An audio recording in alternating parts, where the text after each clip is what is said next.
নমস্কার। হরে কৃষ্ণ কৃষ্ণ কৃষ্ণ হরে হরে, হরে রাম রাম রাম হরে হরে। আজকে একটা জগন্নাথ দেবের আর একটা গল্প ছাড়ছি। এক মুসলমান ভক্ত শালবেগ আর ভগবান জগন্নাথের একটা গল্প ছাড়ছি। গল্পটা দেখবেন, খুব ভালো লাগবে। এবং কলিযুগে তো জগন্নাথ দেব খুব জাগ্রত। জগন্নাথ দেবের গল্প শুনলে জগন্নাথ দেব খুব খুশি হন এবং আশীর্বাদ করেন, সব বাধা বিপদ কেটে যায়, দীর্ঘায়ু হয়। একবার পুরীর মন্দিরের কাছাকাছি একটা মুসলমান লোক বাস করত। তা সে রাজবাড়ির রাজার সৈনিক ছিল। সেই মুসলমান সেনাবাহিনীতেও ছিল। তা এক সময় সে একজন হিন্দু কন্যা ব্রাহ্মণের মেয়েকে সে বিয়ে করে, যে কোনো কারণে বিয়ে করে।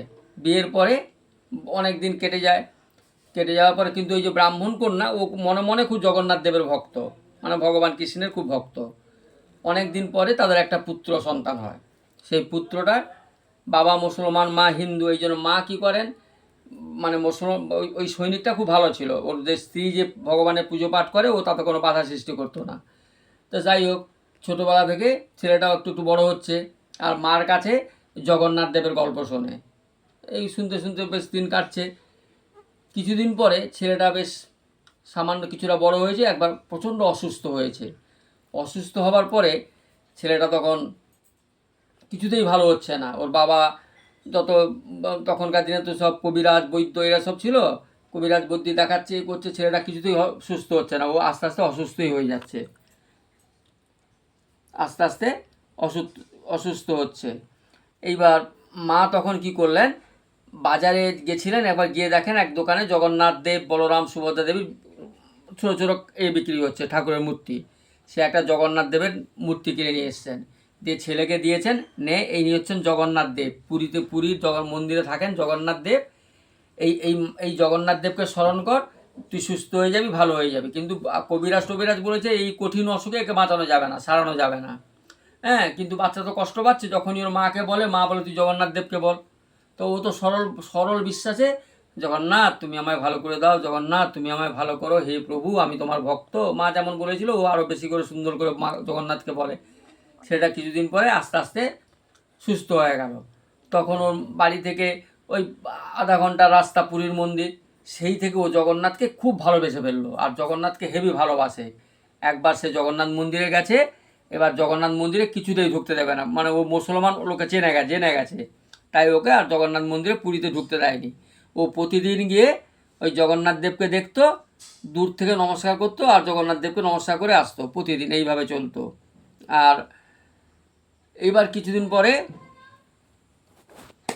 অন্যান্য তীর্থস্থানে গেলে ঢুকতে পারতো, কিন্তু জগন্নাথ পুরীতে ঢুকতে পারতো না। কিন্তু ওর মনে খুব ইচ্ছা জগন্নাথ দেবকে দেখার।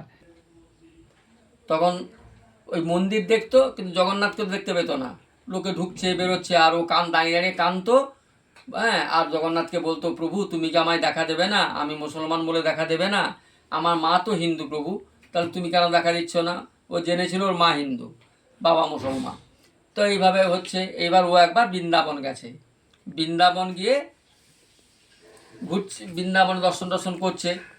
এইবার ও হঠাৎ ওর মনে পড়লো যে পুরীতে তো রথ বেরোবে, জগন্নাথ দেবের রথ হবে। হ্যাঁ, আমি রথে যখন জগন্নাথ দেব বসবেন আমি দেখব। এবার ও ছুটতে ছুটতে বৃন্দাবন থেকে আসছে।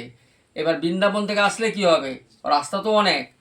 যাই হোক, যখন ও আসছে আর জগন্নাথ দেবের মনে মনে গান গাইছে, জগন্নাথ জগন্নাথ চাকা নয়ন নীলাচল বালে, তোমরা সামালে তো প্রভু কোন সামালে, এরকম গান গাইছে আর দৌড়চ্ছে। হঠাৎ একটা দেখে ঘোড়ার গাড়ি নিয়ে, মানে ভগবান জগন্নাথই এদিকে রথের আরম্ভ হয়ে গেছে, রথ আর করছে না।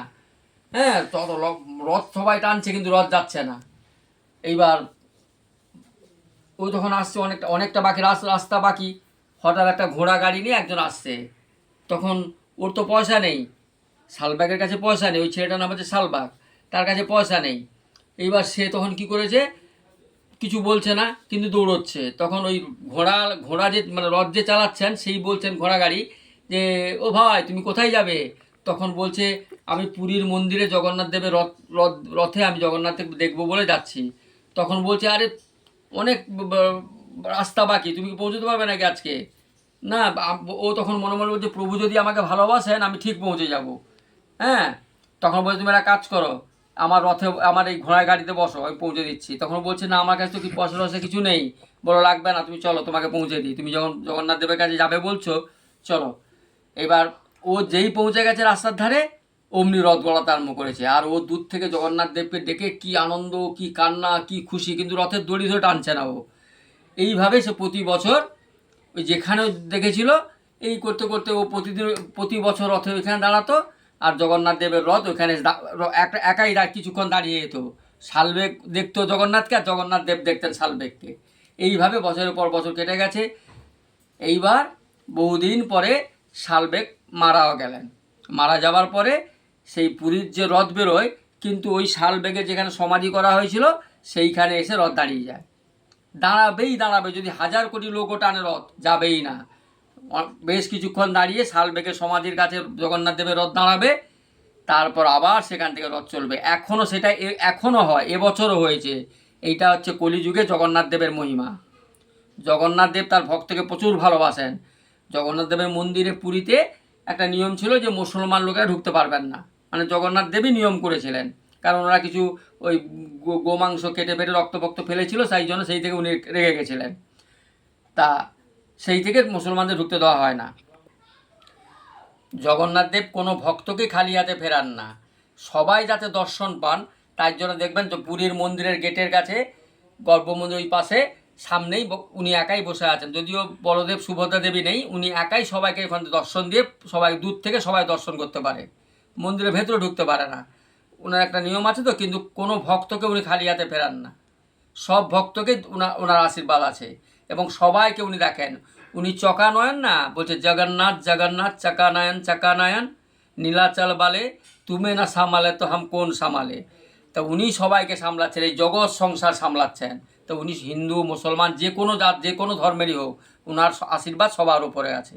তাই জগন্নাথ দেবকে বিশ্বাস করবেন, অনেক বিপদ আপদ কেটে যাবে, মানুষ জীবন সার্থক হবে, ধন্য হয়ে যাবেন। এই ছোটো গল্পটা শুনবেন। হ্যাঁ, ইউটিউবে তো এখন অনেকে দেখেন না, সব তো ওইদিকে দেখছেন। ইউটিউবটা দেখবেন, খুব ভালো লাগবে। রাধে রাধে, জয় গুরু, হরে কৃষ্ণ।